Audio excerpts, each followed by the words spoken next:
रामराज्य येतंय, त्यामुळं रामाच्या स्वागतासाठी इथून हा शिवरथ मी अयोध्येला घेऊन चाललो आहे। आणि स्वप्न एकच आहे की रामाचं मंदिर ज्यांच्या संकल्पनेतून पूर्ण होतंय ते या गाडीत विराजमान व्हावे आणि प्रभू रामांना तिथं आमचं प्रभू रामांच्या चरणी साखर राहील। आणि राहिली गोष्ट ही की छत्रपतींच्या परतस्पर्शाने पावन झालेल्या महाराष्ट्र नगरीतून मी छत्रपतींच्या आशीर्वादाने अयोध्येला आज निघतोय। तर अयोध्येला निघत असताना वाटे जे काही अनुभव येणार आहेत ते तगडे येणार आहेत आणि मी रिक्षा चालवत घेऊन चाललोय, त्यामुळे तो अभिमान आहे।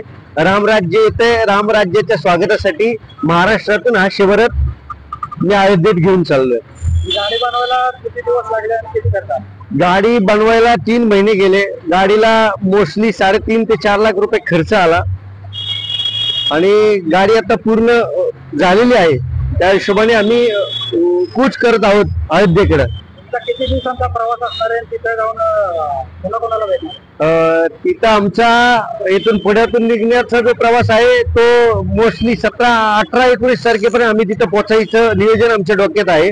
तिथं गेल्यानंतर प्रभू राम तर आहेच, रामांना तर भेटायचंच आहे, पण जो धर्मवीर ज्याला आपण पुण्यात धर्मवीर राजा म्हणतो त्या राजानंतर तिथं योगी आदित्यनाथ हे आपल्या रिक्षात बसावे एवढीच माझी अपेक्षा आहे आणि दुसरं काही नाही त्यांच्याकडनं मागणं मला। किती जणांचा ग्रुप असणार? आमचा मोस्टली एक 5-6 जणांचा ग्रुप आहे।